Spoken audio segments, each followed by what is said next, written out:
Patty and Mick are working at the local sawmill. One day, Mick slips and his arm gets caught in a big bench saw. Patty quickly puts the limb in a plastic bag and rushes it with Mick to the hospital. Next day, Patty goes to the hospital and asks for Mick. He couldn't believe it. Mick was already doing rehab on his reattached arm.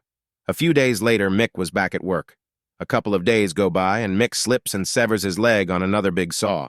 So again, Patty puts it in a plastic bag and takes it along with Mick to the hospital. The next day, Patty goes to the hospital to see Mick. Once again, Mick was doing rehab on his reattached leg. A few days later, he was back at work. The next day, Mick slips and severs his head from his body. So Patty picks up the head, puts it in a plastic bag, and takes it along with Mick to the hospital. The next day, Patty goes to see Mick.